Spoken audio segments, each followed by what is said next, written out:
Yeah, now today we here to make a public announcement slash call to action as we are planning to organize a 100-man march here in Vallejo for Father's Day. Again, we just in the beginning phases of planning and everything, so more details will be announced as they emerge. But we go gather to celebrate now our roles as fathers, as mentors, protectors, and as providers. Not just within our households, but within the communities. Because it's important to recognize that the strength of our families depends on the strength of our leadership as men. So we go reevaluate our responsibilities emotionally, spiritually, financially, so on and so on. And not trying to judge nobody or point no fingers or nothing like that. Because if we're honest, a lot of the divide, the conflict, and the war in our communities was all created by design. But as men, as fathers, as leaders, it's up to us to take control of that narrative. And that starts with the one thing we actually control. And if y'all been watching my podcast, y'all know what I always preach. When we talk about the one thing we control, say it with me. Ourselves. That begins with discipline. That begins with responsibility. That begins with spirituality. That begins with having pride in being a man, being a father.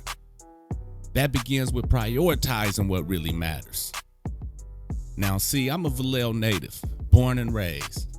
So I know all too well that the pain, the suffering, the anger, and all the trauma that comes with these ongoing cycles of street beef and rivalry, it run deep.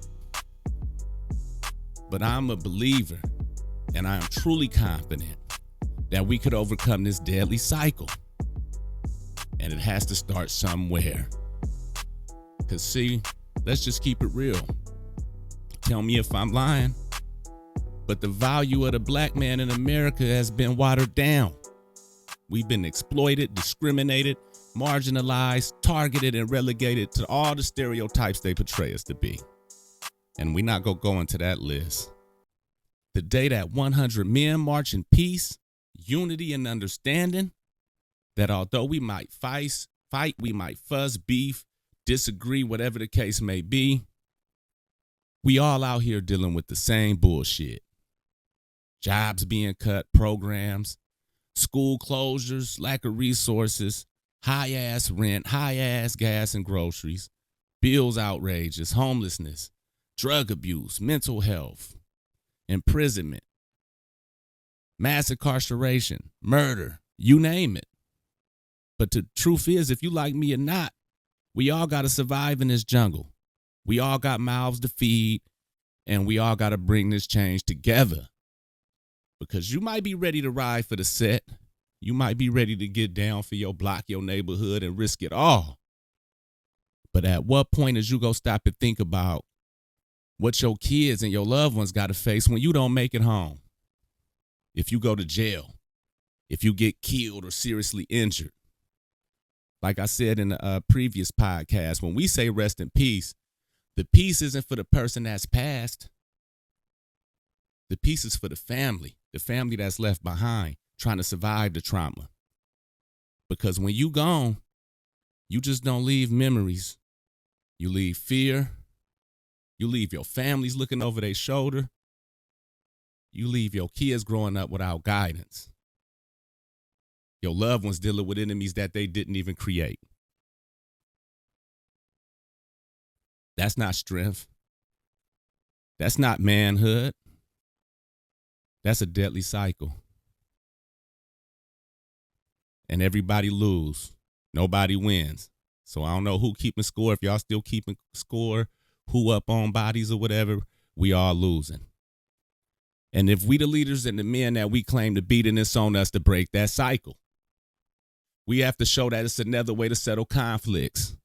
We have to show communication is strength, that discipline is power, that protecting your family is real loyalty. Because it's okay to have pride, but let your pride be in building something. Let your pride be in raising your kids. Let your pride be you uplifting your community. Because real leadership, being a real man, ain't about who you could take out. It's about who you could build up. And on this day when we march, we go choose to build. Ain't nothing wrong with putting your family first. It ain't nothing wrong with choosing your kids over conflict. It ain't nothing wrong with walking away to prevent harm. That don't make you no sucker. That don't make you no punk. You know what that do? That makes you a damn man.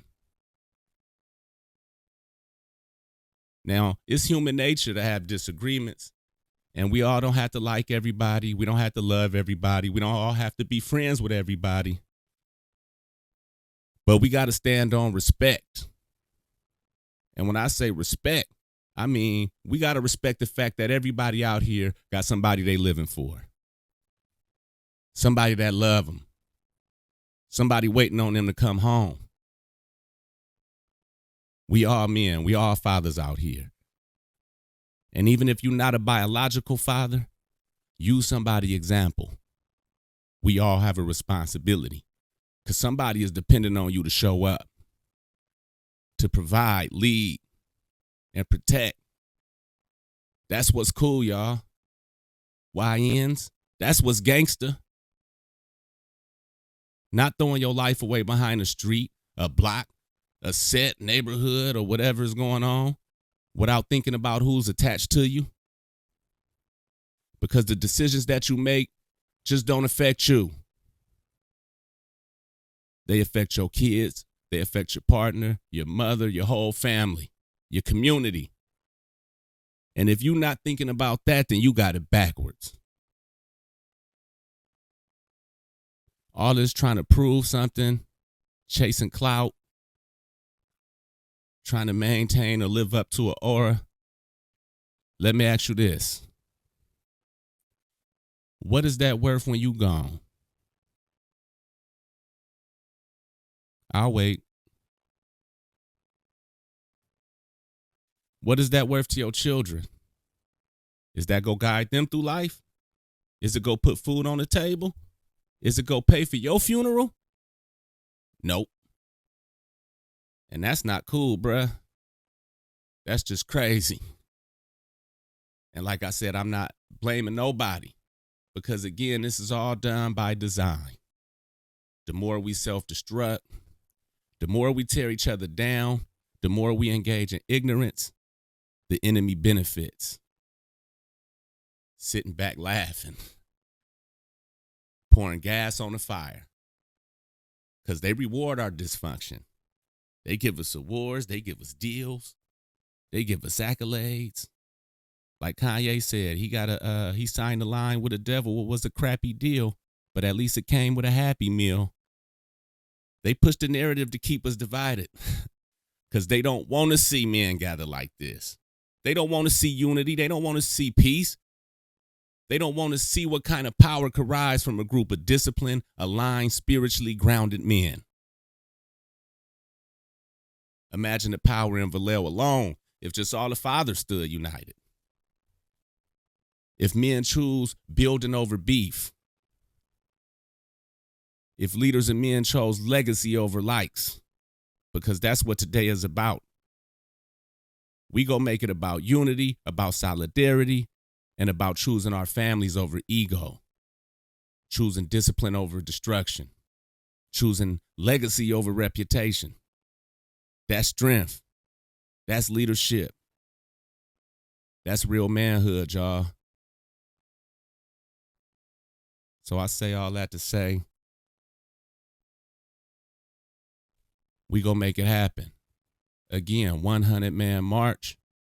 If you're interested in getting involved, if you want to be at the table with some input in the planning process, I'm going to drop my links, my contacts in the comments, or I'll put them down here below.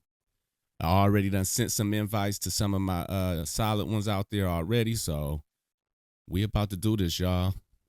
And again, we stand on Black power. We stand on building Black power and leadership. But this is open to all men from all walks of life. So let's make it happen, y'all. Let's do it. I'm asking y'all in Vallejo, because we got all this north, south, east, west beef, whatever. Can we just for one day, put our beef aside, think about our kids, think about our family, just one day. And let's not have no problems. Let's not have no conflicts. Leave your guns at home. Leave your attitudes at home. Think about your loved ones. Let's just be real men for one day. Let's be an example. So if y'all got any opinions, anything y'all want to share about the episode today, feel free to leave your comments, like, share, subscribe. Y'all know the drill. It's Voice of Reason podcast. If nobody want to speak on it, I will. That was a bar. Anyways, I'm out. Salute.